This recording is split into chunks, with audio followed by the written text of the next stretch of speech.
হন্তদন্ত হয়ে খান প্যালেসে প্রবেশ করল অর্ণিমা। এক দৌড়ে দোতলায় চলে আসল। স্টাফদের কারণে দোতলা গিজগিজ করছে। ওদের ভিড় ঠেলে আরিশার রুমে ঢুকে আটকে উঠল। ছোট্ট আরিশা অচেতন অবস্থায় শুয়ে আছে। ওর মাথার পাশে ধ্রুব বসা। ডাক্তার আরেক পাশে ওর হাত থেকে রক্ত নিচ্ছে। অর্ণিমা শুনতে পেল ডাক্তারের কথা। আরিশা মামুনি ডিহাইড্রেটেড হয়ে গেছে ধ্রুব, এই কারণে ও হয়তো ঘুমের মধ্যেই ফেইন্ট হয়ে গিয়েছিল। ও মনে হয় ওরালি কিছু নিতে পারবে না। আমি বরঞ্চ ওকে স্যালাইন চড়ানোর ব্যবস্থা করি। যেটা ঠিক মনে করেন আঙ্কেল। অর্ণিমা স্পষ্ট বুঝতে পারল যে ধ্রুবর গলা কাঁপছে। রুমের ভেতর ঢুকল ও। ধ্রুব ওর দিকে তাকাতেই মনে হয় কিছুটা স্বস্তি পেল। যেয়ে দাঁড়ালো অর্ণিমা ওর পাশে। 15 মিনিটের মধ্যে আরিশার রুমটাকে অস্থায়ী একটা হাসপাতালের ক্যাবিন বানিয়ে ফেলা হলো। বাচ্চাটার হাতে ক্যানোলা করার সময় ধ্রুব সহ্য করতে পারছিল না। অন্যদিকে ঘুরিয়ে ফেলেছিল নিজের মুখ। অর্ণিমা তখন ধ্রুবকে সরিয়ে আরিশার পাশে বসল। যদিও বাচ্চাটা অচেতন, তা ওর মাথায় হাত বুলিয়ে দিচ্ছিল অর্ণিমা। ডাক্তার স্যালাইন ইনজেক্ট করার পর বললেন, আমার মনে হয় এক ব্যাগ স্যালাইন মামুনির জন্য যথেষ্ট। আঙ্কেল, ও এখনো চোখ খুলছে না কেন? ধ্রুবর উদ্বিগ্ন অসহায় দৃষ্টি পানে তাকিয়ে ভরসার হাসি হাসলেন ডাক্তার। আমি তো বললামই ধ্রুব, বাবু ভীষণ উইক হয়ে গেছে। ও তো ওয়েদার চেঞ্জের সময় এমনিতেই আনস্টেবল থাকে, জানোই। তবে আমি এখানে যা যা চেক করা যায় করে দিয়েছি। সেরকম কোনো সমস্যা দেখতে পারছি না। ব্লাড স্যাম্পলটা টেস্ট হয়ে আসুক, তারপর বোঝা যাবে। এই স্যালাইন চড়তে চড়তেই দেখবা মামুনি উঠে গেছে। আর এমনি কোনো সমস্যা হলে কল দিও আমাকে। ডাক্তারের সাথে রুম থেকে বের হয়ে গেল ধ্রুব। অর্ণিমা আরিশার পাশেই বসে রইল। মাথায় হাত বুলিয়েই চলেছে। কিছুক্ষণ পরে ধ্রুব রুমে আসলে অর্ণিমা সরে যেতে চাইল, তবে তাতে হাতের ইশারায় ধ্রুব বাধা দিল। পাশে রাখা চেয়ারে বসল ও। অর্ণিমা একবার আরিশাকে দেখে ধ্রুবর দিকে চাইল। কিভাবে হলো এসব? কালকেই হাঁচি দিল, আজকেই এত সিরিয়াস অবস্থা বাবুর? বড় করে একটা নিঃশ্বাস নিল ধ্রুব। আরিশার ব্যাপারটা একটু অন্যরকম। ভাইয়া আর মিথিলার মৃত্যুর পর থেকে ও প্রায় সময়ই ঘুমে দুঃস্বপ্ন দেখে। এই কারণে মা ওকে একা রুমে খুব একটা ঘুমাতে দেন না, নিজের রুমেই শোয়ান। মার যাওয়ার পর থেকে আরিশার সাথে রিনা ঘুমাচ্ছে এই রুমটাতে। আমি যেহেতু অনেক রাত পর্যন্ত অফিসের কাজে ব্যস্ত থাকি, তাই বাবুকে দেখতে সমস্যা হয়নি কয়েকদিন। আজ সকালে বাবুর শরীরটা খারাপ হয়ে যায়, তবে এতটাও না যে আমরা অ্যালার্ট হব। আমার রুমেই খাটে শুয়ে রেখেছিলাম ওকে। বাবু মনে হয় ঘুমিয়ে পড়েছিল। হঠাৎ খেয়াল করলাম ঘুমের মাঝে গঙ্গাচ্ছে ও আর থরথর করে কাঁপছে। কাছে যে ধরতেই দেখি গা পুড়ে যাচ্ছে। ওকে ওঠাতে চাইলাম আমি, চোখটাও খুলল একবার। তারপর হুট করে গাটা ছেড়ে দিল আমার ওপর। অজ্ঞান হয়ে গেল। ধ্রুবর কাছে থেকে কথাগুলো শুনে বারবার বুক ধরফর করছিল অর্ণিমার। এভাবে কষ্ট পেয়েছে বাচ্চাটা ভাবতেই কান্না পেল ওর। হঠাৎ ওর পাশে কিছু একটা নড়ার অনুভূতি পেল অর্ণিমা। ঝট করে তাকিয়ে দেখল আরিশা আস্তে আস্তে চোখ খুলছে। ধ্রুবও সেটা দেখতে পেয়েছে, তাই দৌড়িয়ে অর্ণিমার পাশে এসে দাঁড়াল ও। আরিশার মুখটা সাদা হয়ে আছে একদম, তবে অর্ণিমার আর ধ্রুবর চেহারা দেখে ফুরবল একটা হাসি দিল ও।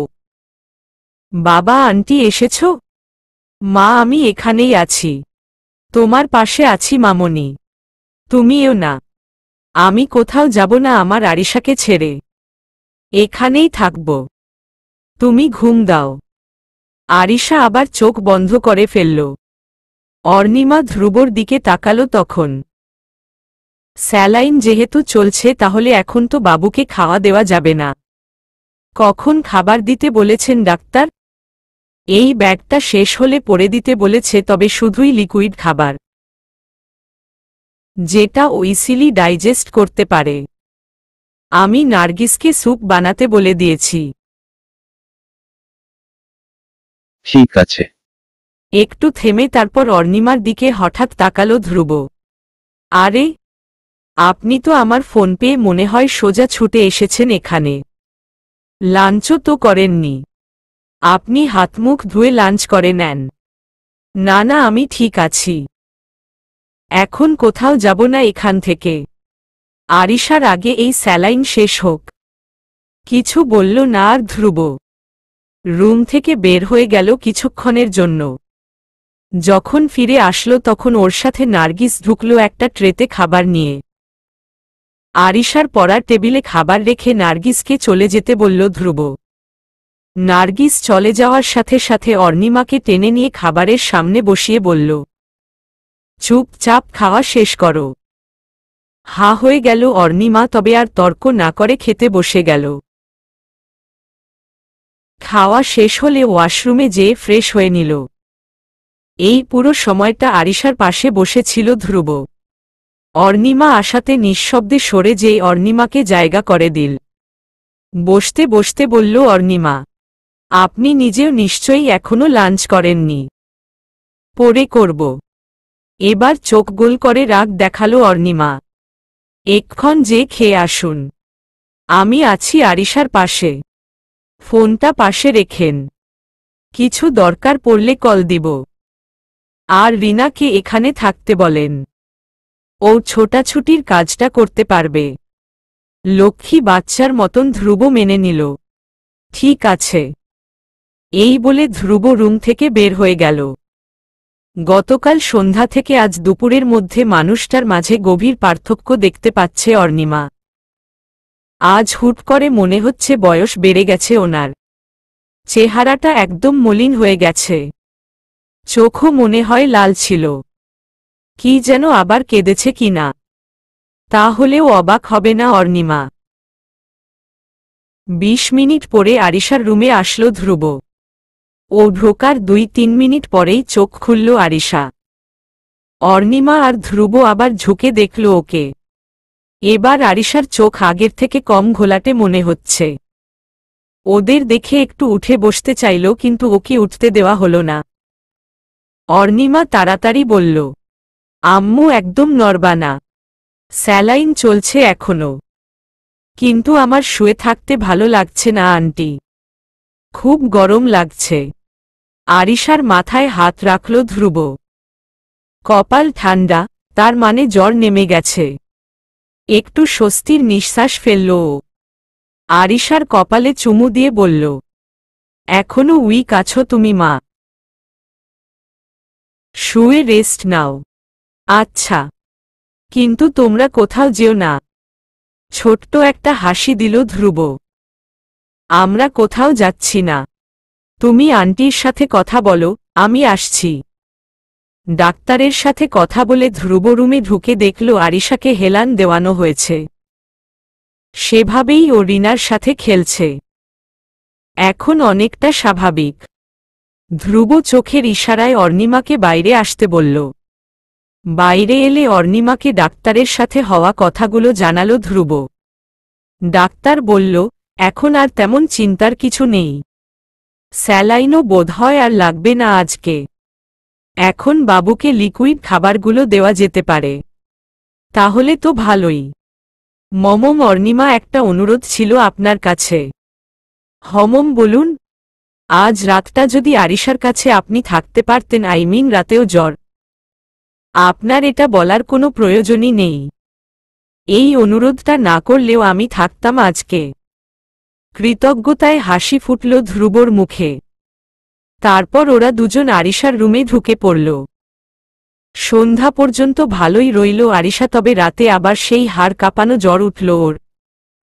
বাসার সবাই মিলে ছোট্ট বাচ্চাটার সেবায় লেগে গেল।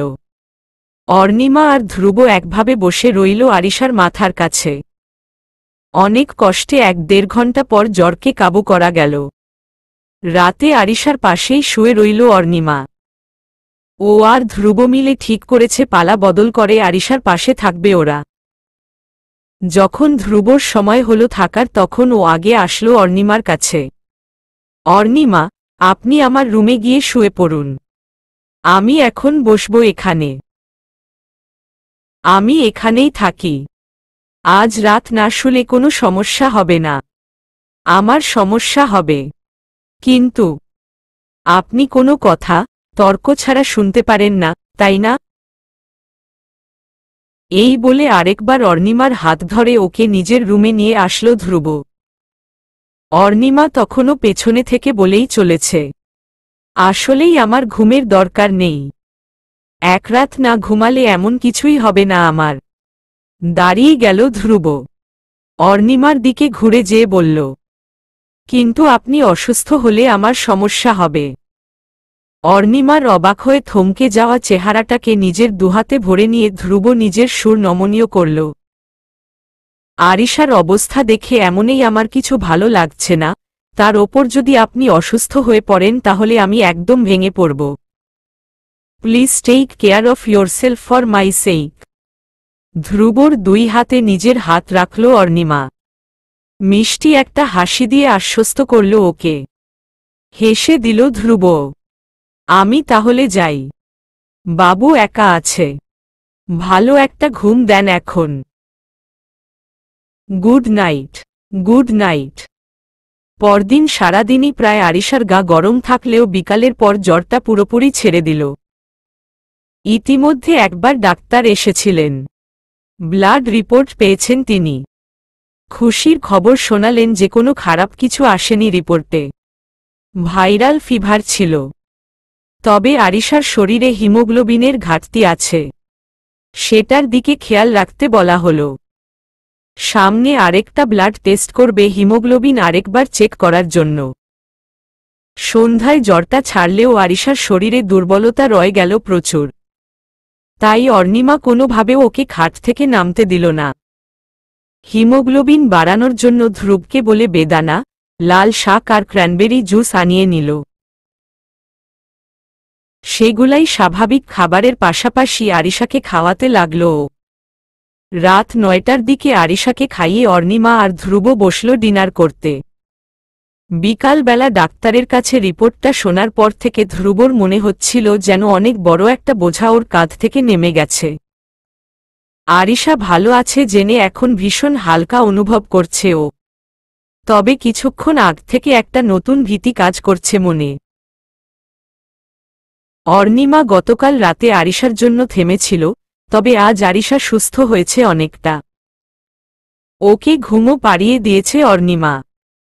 তাহলে এখন নিশ্চয়ই ডিনারের পরে চলে যেতে চাইবে ও।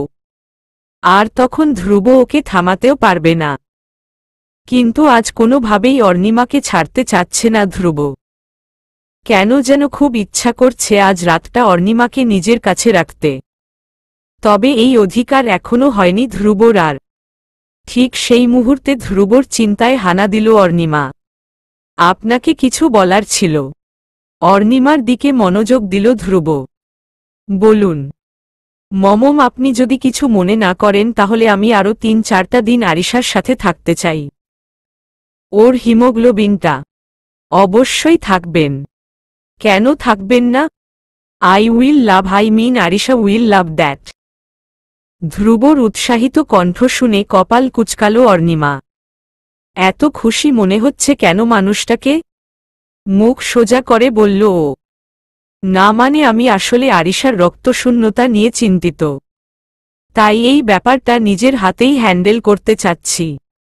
চুপ হয়ে গেল ধ্রুব হঠাৎ। অর্ণিমার দিকে আবার নিজের সম্পূর্ণ মনোযোগ টানল ও। কিছু মুহূর্ত আগেও যেই উৎসাহ চেহারায় ছড়িয়েছিল তা অর্ণিমার আরিশার প্রতি মমতা দেখে চলে গিয়ে কৃতজ্ঞতা তার জায়গা নিয়ে নিয়েছে। মুখে সেই এক হাসি নিয়ে রাখল ও। অর্ণিমা বলতে থাকল, কাল বৃহস্পতিবার। আমি স্কুল থেকে লিভ নিয়ে নিব একদিনের। পরের 2 দিন এমনিতেই ছুটি। তাহলে 3 দিন ভালোভাবে দেখে রাখতে পারবো আরিশাকে। ধ্রুব শুধু হেসে সম্মতি জানাল। খাওয়ায় ব্যস্ত হয়ে গেল আবার ওরা। কিছুক্ষণ পরে প্রশ্ন করল অর্ণিমা, আন্টিকে কি জানানো হয়েছে আরিশার কথা?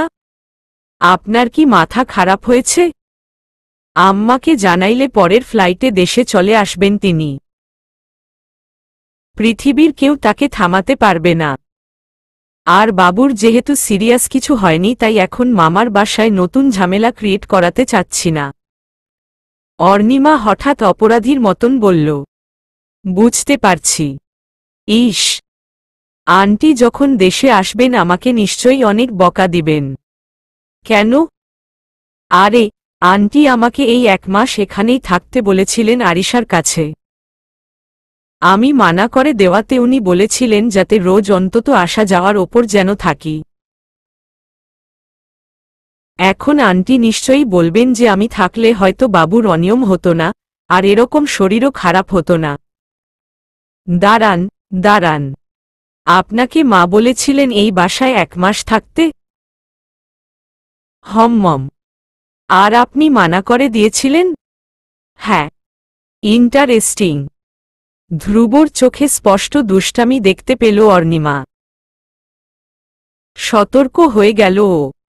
এখানে ইন্টারেস্টিং হওয়ার মতন কি পেলেন? অর্ণিমার পাশেই বসেছিল ধ্রুব। নিজেকে অর্ণিমার কাঁধের পাশে নিয়ে এসে ওর কানে কানে বলল, যদি ভুল না করে থাকি তাহলে সেই একই দিনে নিজের পছন্দের কথা বলেছিলাম আপনাকে, তাই না?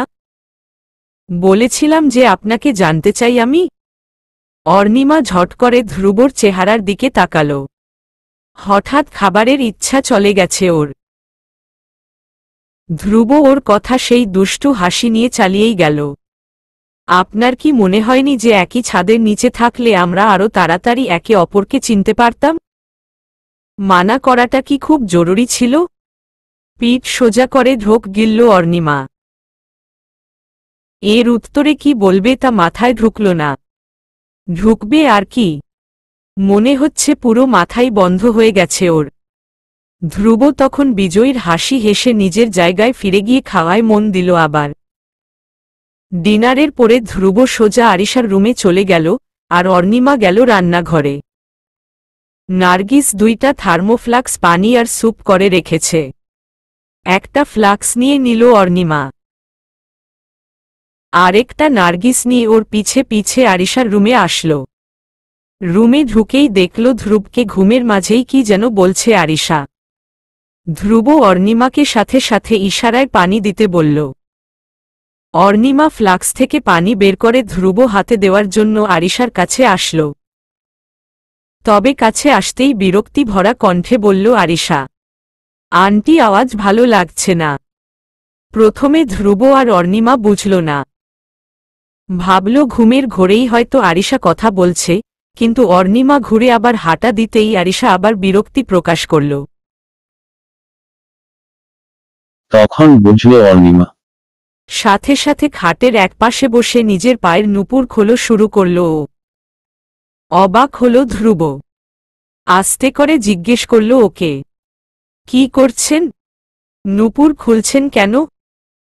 আরিশা এটার আওয়াজ নিতে পারছে না। ওর খারাপ লাগছে বোধহয়। অর্ণিমার দিকে তাকালো ধ্রুব। অন্ধকারে ওর আশ্চর্যচকিত চেহারাটা অর্ণিমা দেখতে পেল কি না কে জানে। রাত 2টো বাজে। ধ্রুব অনেক আগেই আরিশার রুম থেকে নিজের রুমে এসে অফিসের কাজ শুরু করেছে।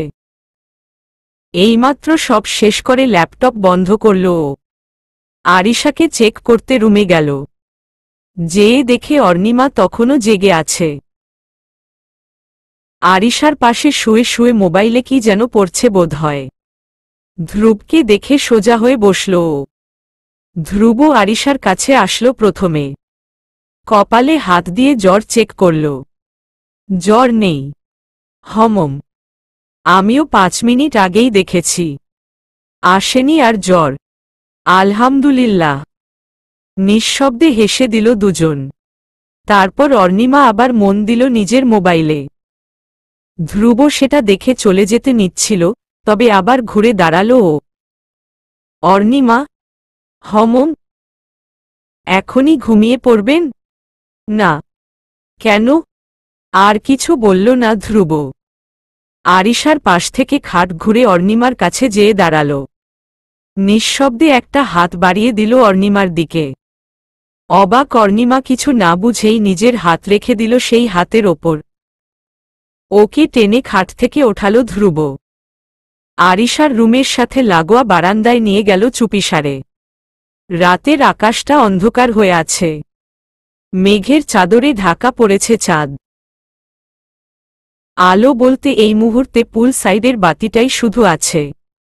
এরকম অন্ধকারে আরিশার বারান্দায় দাঁড়িয়ে রইল দুইজন কিছুক্ষণ। ধ্রুব সেই যে অর্ণিমার হাত ধরেছে আর ছাড়েনি, তবে এর থেকে বেশি কাছে আসার চেষ্টাও করছে না। আবার দুজনেই পুলের দিকে মুখ করে দাঁড়িয়ে আছে। হঠাৎ মৃদু স্বরে ধ্রুব বলে উঠল, অর্ণিমা ধন্যবাদ। কিসের জন্য? হিসেব নেই। তাহলে ধন্যবাদ দিচ্ছেন কেন? ধ্রুব এর উত্তরে অর্ণিমার হাতটা আরো শক্ত করে ধরল। অর্ণিমাও লজ্জায় হেসে দিল সেই বন্ধনের দিকে তাকিয়ে। আপনার নূপুর খুব প্রিয় তাই না? হমম। আমার খুব মিষ্টি লাগে এর ধ্বনি। আমার নিস্তব্ধতা একেবারেই পছন্দ না। কেন যেন ভয় পাই খুব। তাই আমি যেখানেই যাই এই নূপুরের আওয়াজটা আমার আশপাশের নিস্তব্ধতা ভেঙে দেয়। তাহলে আপনি নূপুরটা খুলে ফেললেন কেন? বিলম্বহীন কণ্ঠে বলে অর্ণিমা। আরিশার কষ্ট হচ্ছিল তো, দেখলেন না? মুগ্ধ হয়ে অর্ণিমার দিকে ফিরল ধ্রুব। আপনি আরিশাকে নিয়ে কিভাবে এতটা ভাবতে পারেন? অর্ণিমা মুচকি হাসি দিল। আসলে আমি নিজেও জানি না।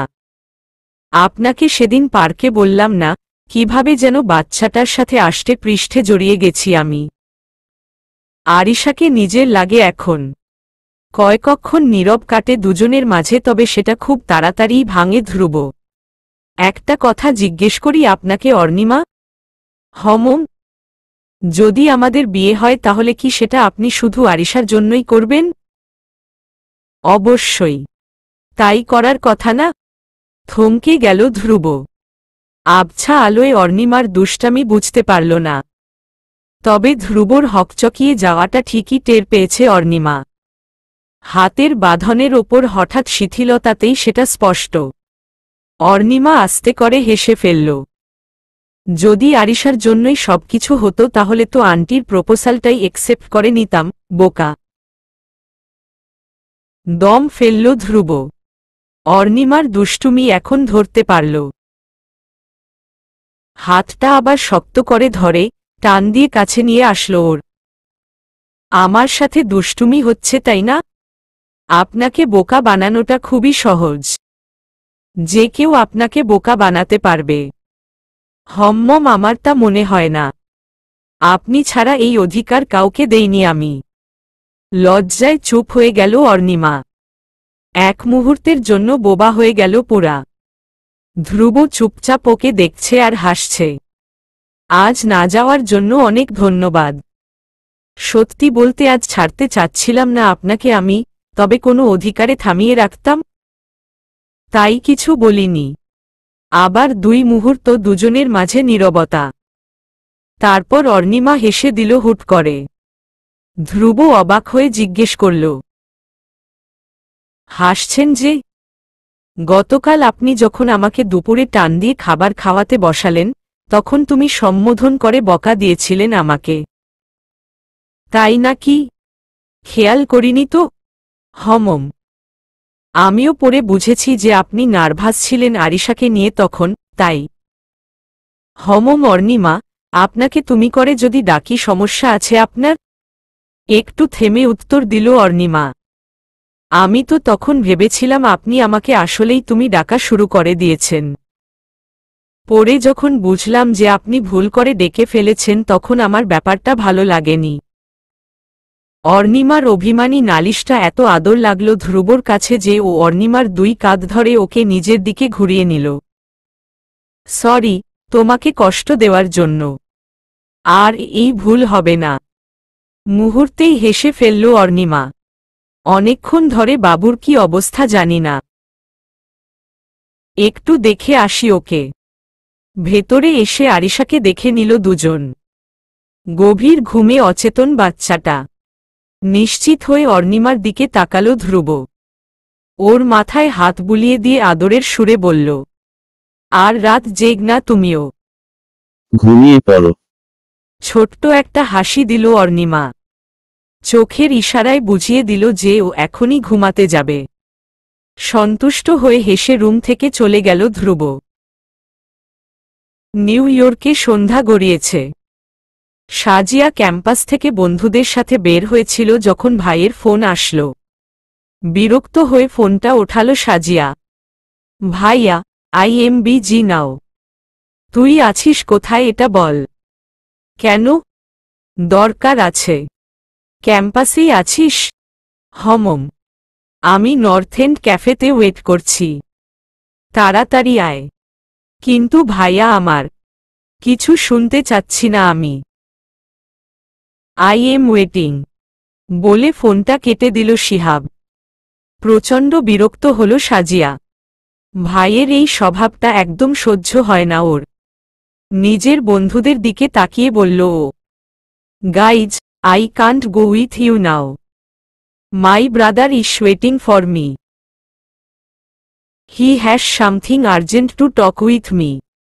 So I guess I will call it a day. Have fun guys. রাগে গজগজ করতে করতে কফি শপে ঢুকল সাজিয়া। রেস্তেরার এক কর্নারে শিহাবকে বসে থাকতে দেখল ও। গটগট করে হেঁটে যেয়ে ওর সামনে দাঁড়াল সাজিয়া। কি ব্যাপার? আমাকে এভাবে ডাকলা কেন? এভাবে চিৎকার করছিস কেন তুই, সাজিয়া? আশপাশে কত মানুষ। তারা শুনলে কি বলবে? কিছু বুঝলে তো বলবে। এই ভিনদেশীরা আমাদের ভাষা বোঝে? টোন তো বোঝে। চিৎকার করিস না, বস। কি এমন ইম্পর্টেন্ট কথা ছিল তোমার যেটা ওয়েট করা গেল না? কেন, এমন কি জরুরি কাজে যাচ্ছিলেন আপনি যে আমার সাথে দেখা করতে আসতে রাগ উঠে যাচ্ছে আপনার? নাইট ক্লাবিং করাটা আমার সাথে দেখা করার থেকে বেশি জরুরি? রেগে উঠল সাজিয়া ভাইয়ের ব্যঙ্গাত্মক খোঁটায়। ভাইয়া, don't meddle in my personal life. Chill chill little sis. তোর পার্সোনাল লাইফ নিয়েই কথা বলতে এসেছি। মানে কি? শিহাব একটা চালাকির হাসি দিল। এই হাসিটা ভালোই চিনে সাজিয়া। তখনই এই হাসি ওর ভাইয়ের ঠোঁটে আসে যখন সে এমন কোনো জটিল প্ল্যান নিয়ে চিন্তা করে যার শেষ প্রান্তে তার জন্য কোনো লাভের জিনিস লুকিয়ে আছে। ভাইয়া, কি বলবা জলদি বলো। I don't have all night. তোর বিয়ে ঠিক করছি আমি। মাথায় আকাশ ভেঙে পড়ল সাজিয়ার। কি? হমম। Have you gone mad? আমি এখন বিয়ে করব কেন? আর তুমি আমার জন্য ছেলে খুঁজবা কেন? আমার নিজের কি কোনো পছন্দ থাকতে পারে না? এই কথা শুনে সাথে সাথে শিহাবের চেহারাটা পুরা শক্ত হয়ে গেল। বরফ ঠান্ডা কণ্ঠে বলল ও, আছে নাকি কেউ? যদি থাকে তাহলে কালকের মধ্যেই ব্রেকআপ করবি তুই। You have to marry the guy I chose for you. ভাইয়া, are you crazy? Yes I am. Sajia আর কথা বাড়াল না এটা নিয়ে। ও জানে ওর ভাইয়ের রাগ কতটা ভয়ঙ্কর। চুপ করে বসে ভেতর ভেতর ফুঁসতে থাকল ও। কিছুক্ষণ পরে স্বাভাবিক হল শিহাব। সাজিয়া, শোন, বাবা মা চলে যাওয়ার পর তুই তো আমার শেষ ভরসা।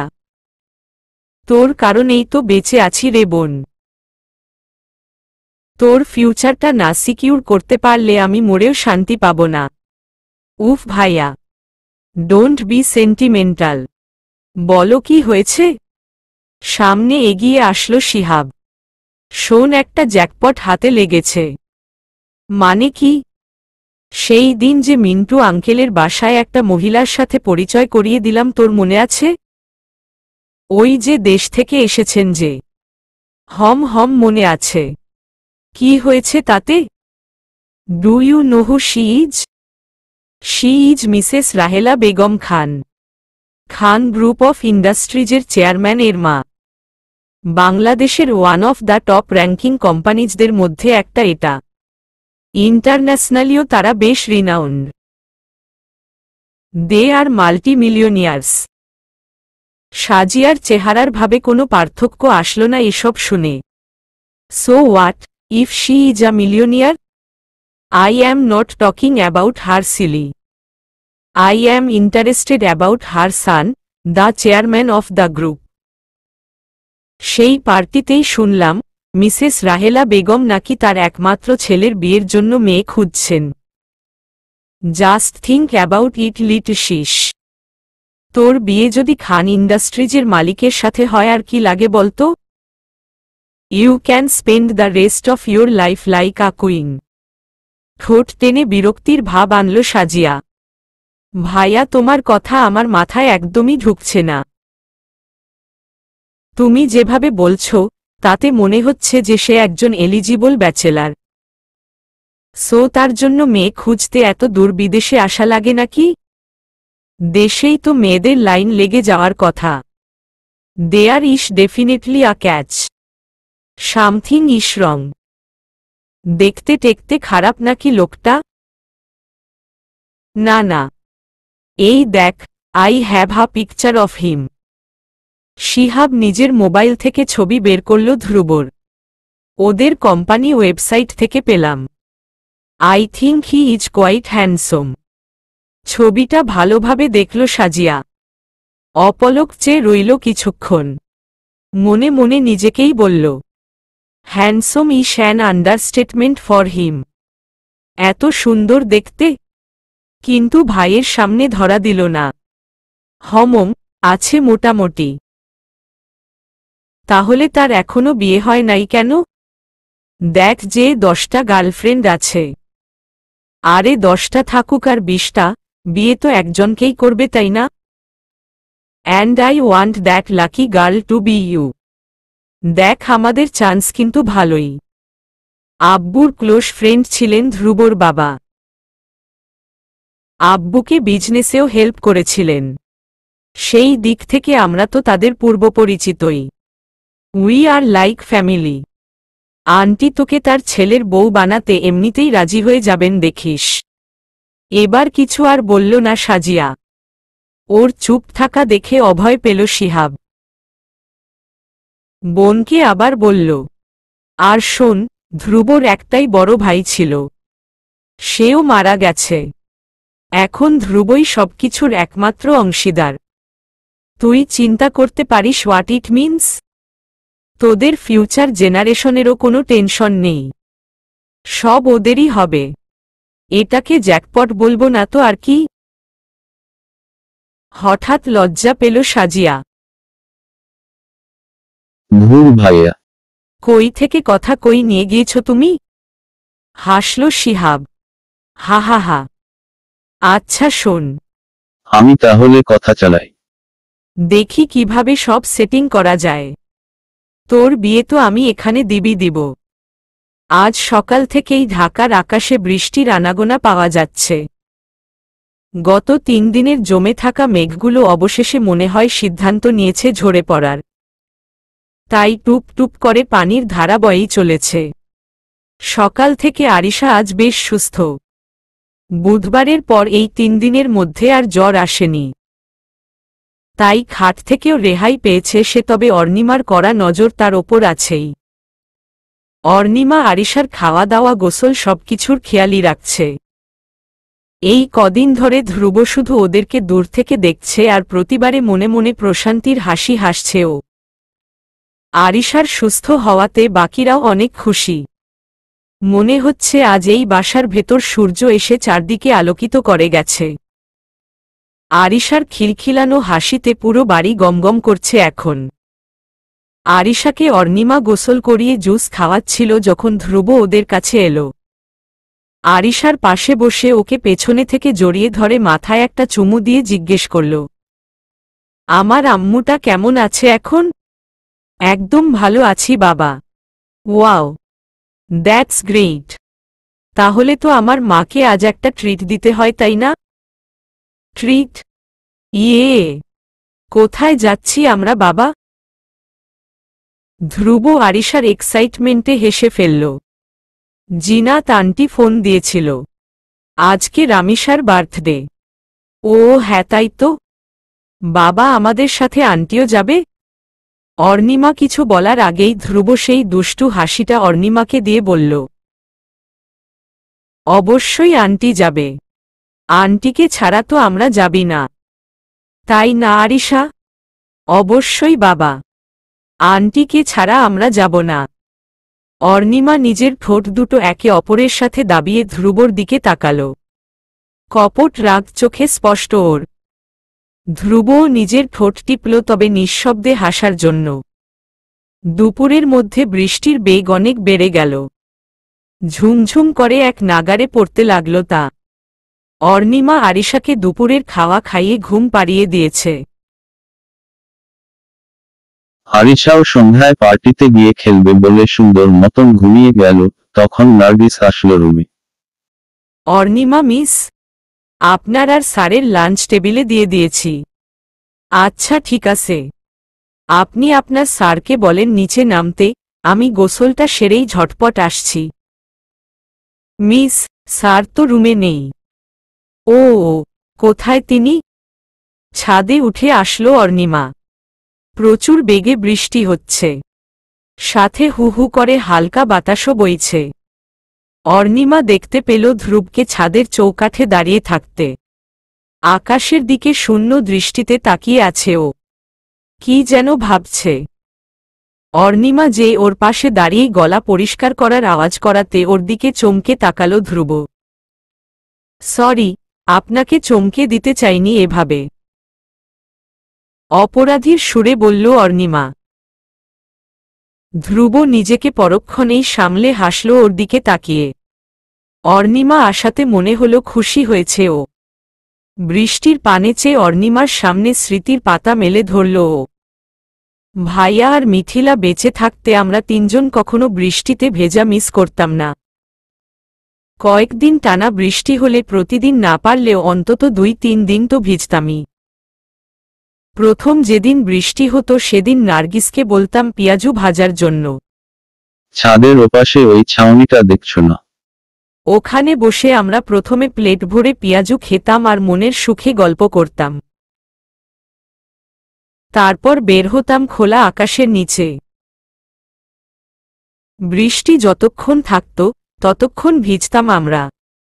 অর্ণিমা খেয়াল করল ধ্রুব কথাগুলো বলতে বলতে কোথায় যেন হারিয়ে গেছে। চোখের কোণে পানি জমেছে ওর। দেখে ভীষণ মায়া লাগল অর্ণিমার। ঝট করে সিদ্ধান্ত নিয়ে ফেলল ও। এখন তো এত তাড়াতাড়ি পিয়াজুর ব্যবস্থা হবে না তবে। এই বলে ছাদে ঢুকে গেল অর্ণিমা। ঝুম বৃষ্টির মাঝে দাঁড়িয়ে ধ্রুবর দিকে তাকাল। ধ্রুব তো পুরাই অবাক। আরে কি করছো? ঠান্ডা লেগে যাবে তো তোমার। লাগলে লাগুক, কিন্তু আজ আপনার সাথে বৃষ্টিতে ভিজবি আমি। এখন আপনি কি ওখানেই দাঁড়িয়ে থাকতে চান নাকি আসবেন আমার কাছে? হাত বাড়িয়ে দিল অর্ণিমা। ধ্রুবর পক্ষে এই আহ্বান মানা করা একেবারেই অসম্ভব। অর্ণিমার হাতটা ধরে ছাদে পা রাখল ও। পানির প্রবল বর্ষণের মাঝেই আকাশের দিকে তাকালো দুজন। আকাশের বিশালতা উপভোগ করল মন ভরে। হঠাৎ ধ্রুবর চেহারাটা হাসিতে উজ্জ্বল হয়ে উঠল। জোরে জোরে হাসল ও।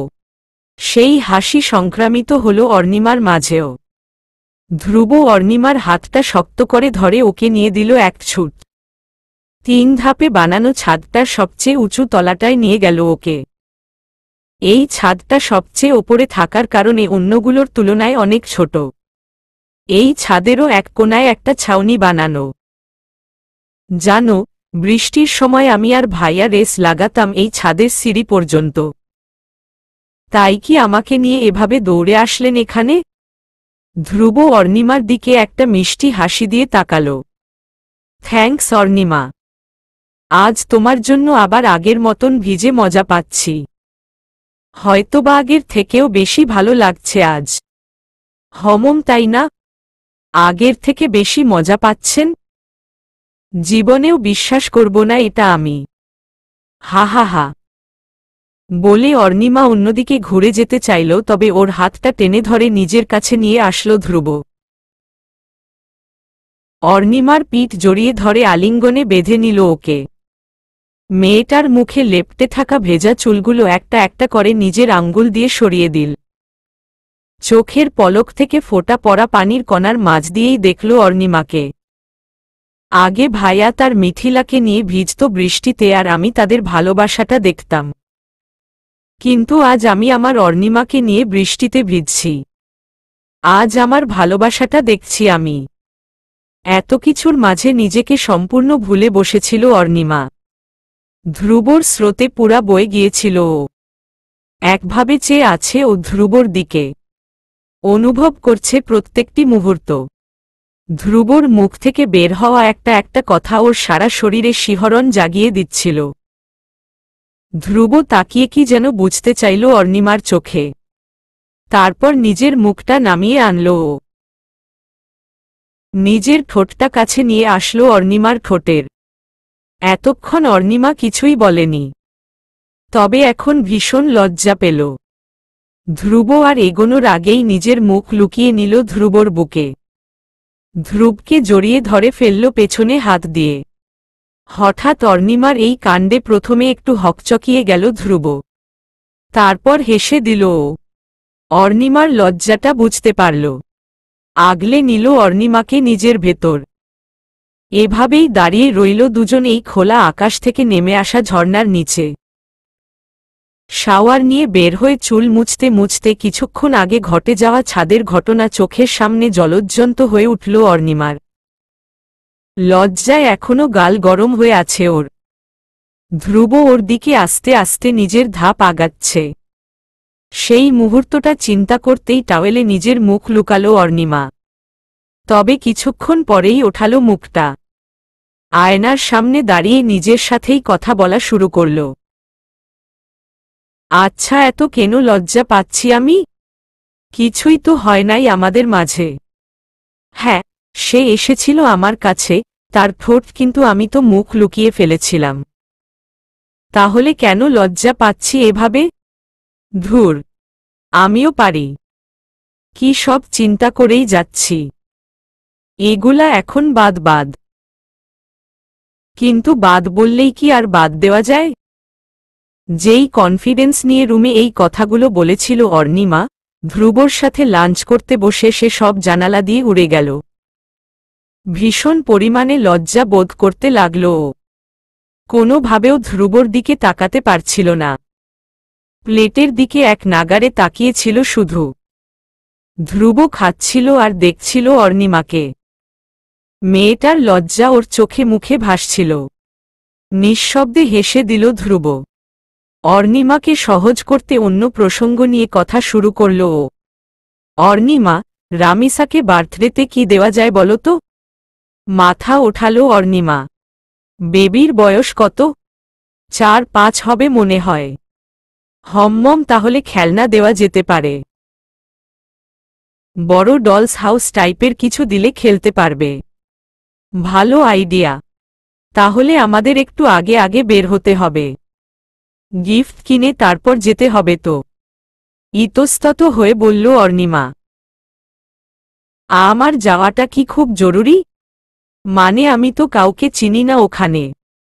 সো তোমার কাউকে চেনা লাগবে কেন? তুমি তো আমার সাথে থাকবা। না মানে টানে কিছু না। তুমি যাচ্ছ, দ্যাটস ইট।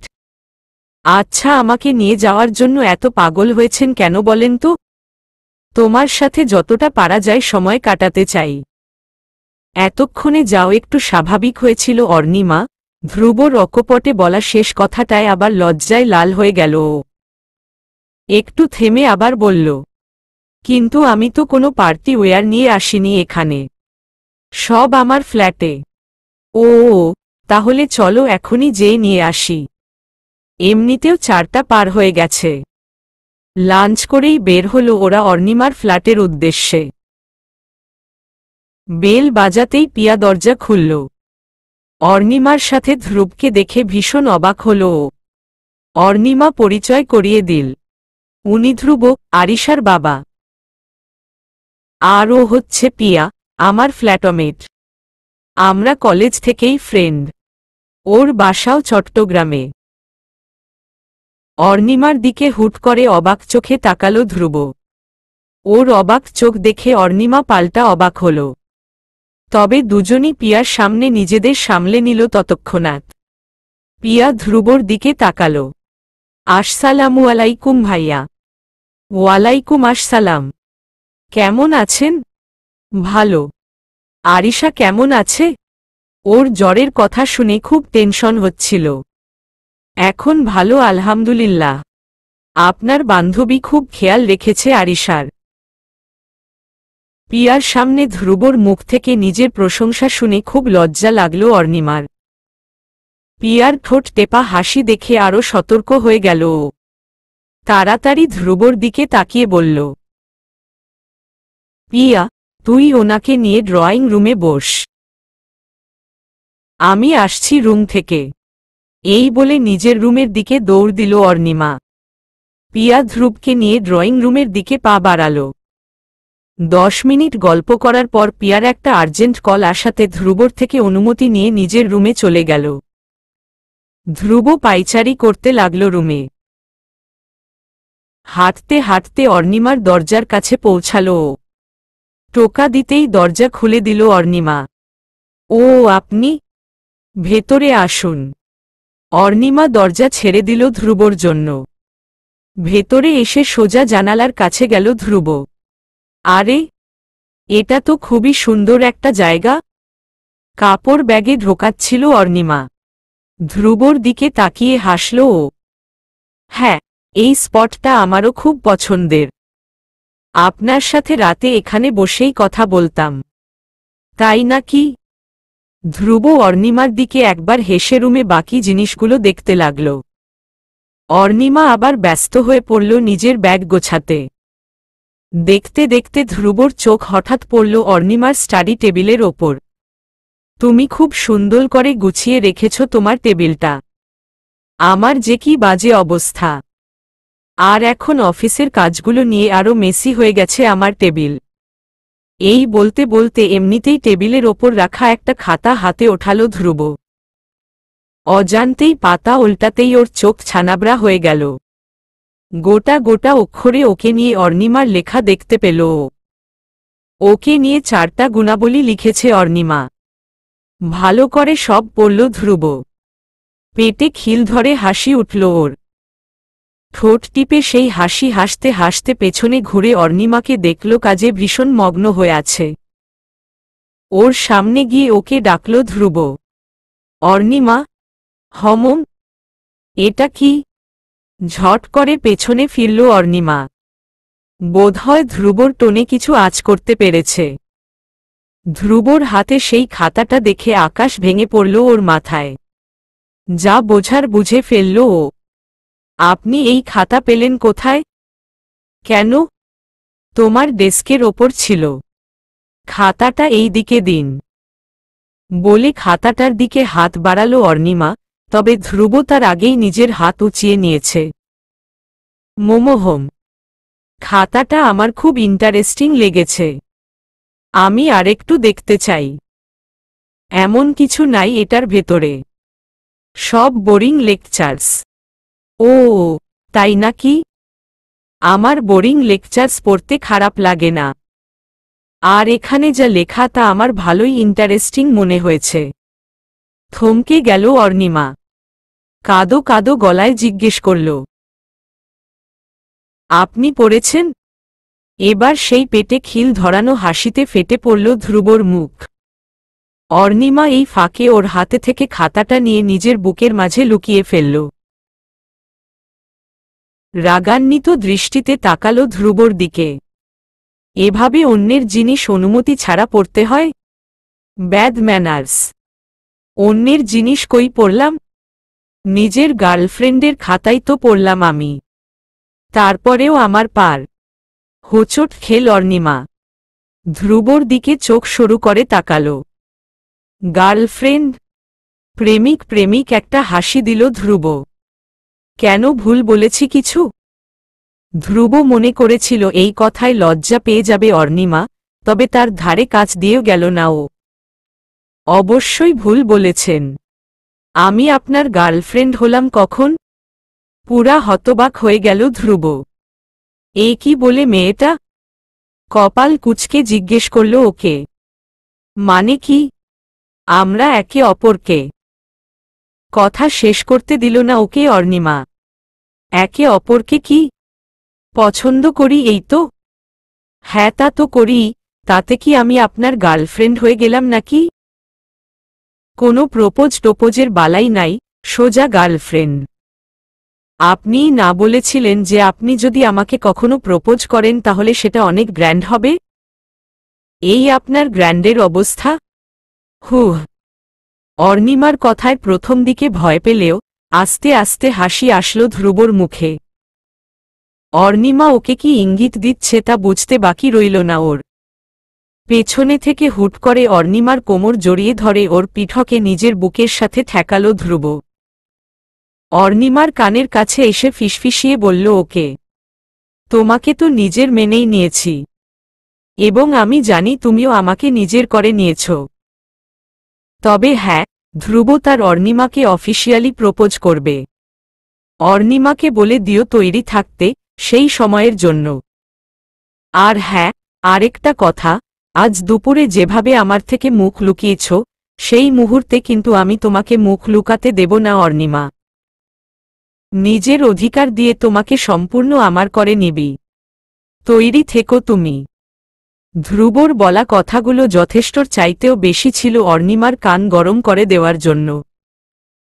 লজ্জা মিশ্রিত একটা হাসি হেসে নিজের কনুই দিয়ে হালকা করে ধ্রুবর পেটে ধাক্কা মারল ও।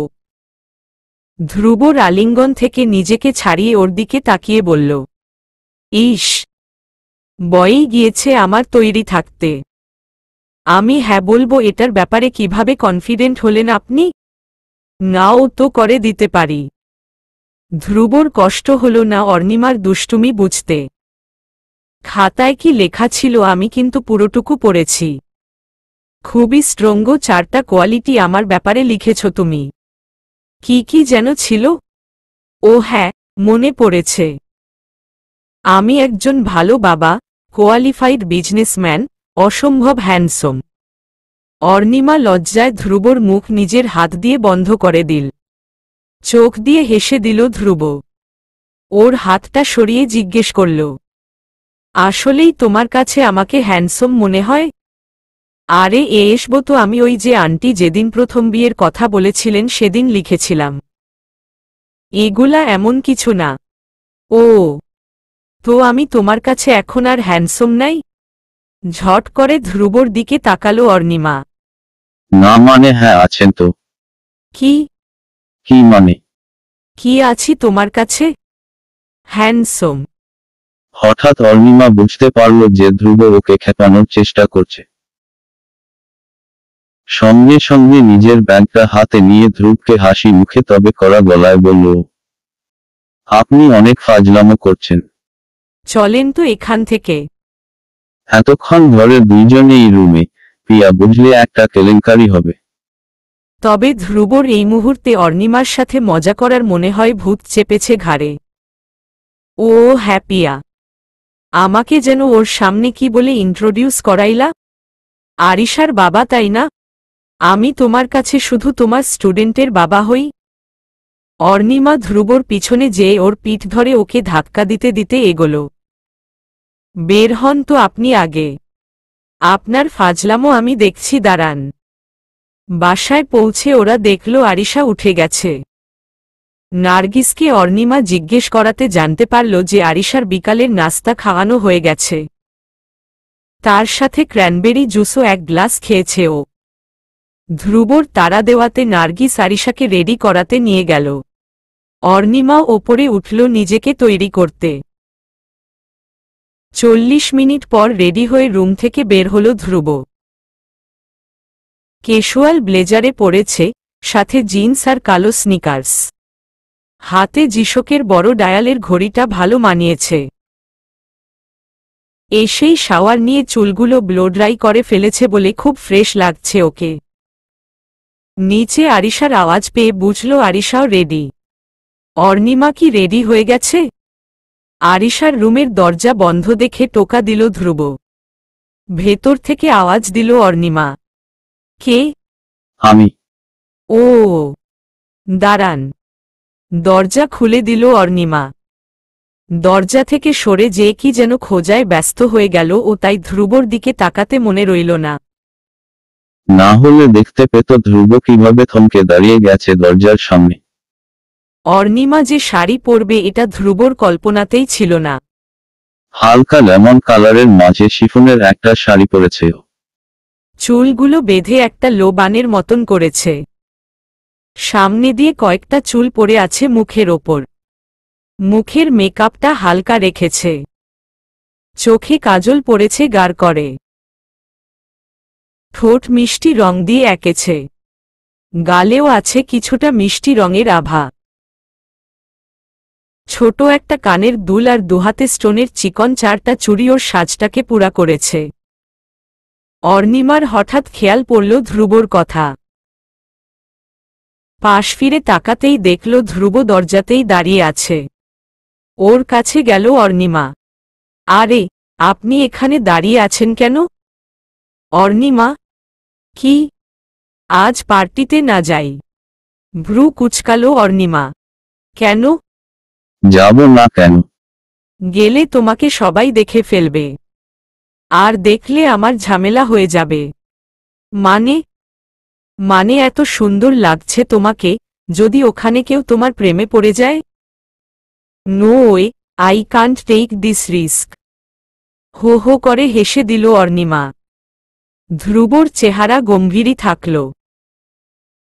I am serious অর্ণিমা। হাসছ কেন?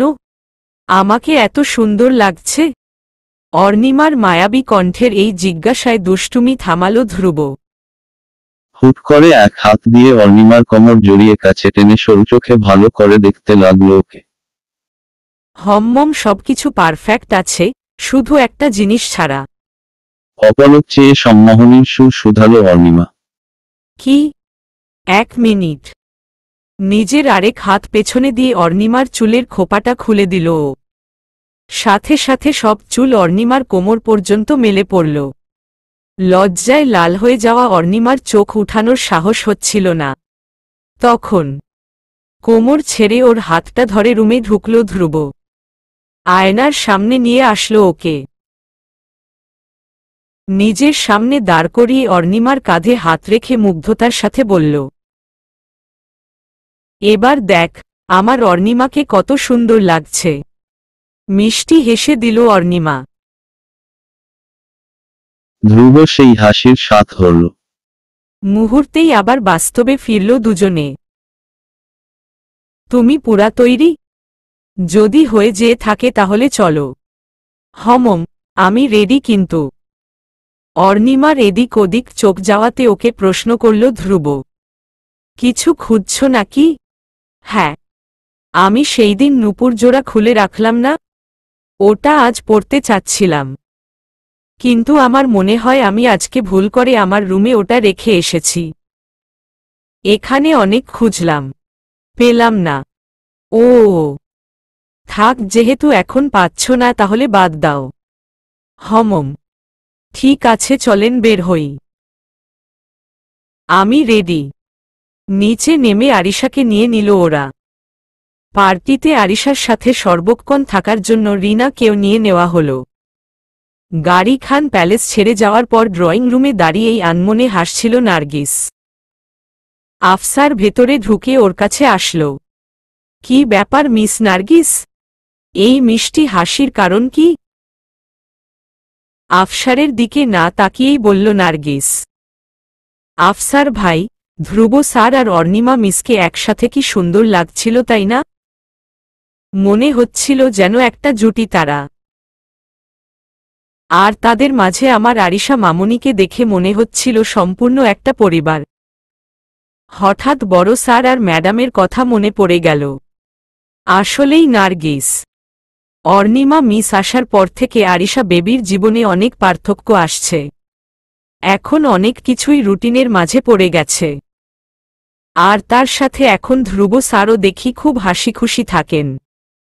গত 2.5 বছরে যা এই বাসা থেকে হারিয়ে গিয়েছিল সেই হাস্যোজ্জ্বল পরিবেশ আবার ফিরে আসতে শুরু করেছে। আমি এতেই অনেক খুশি। চলবে।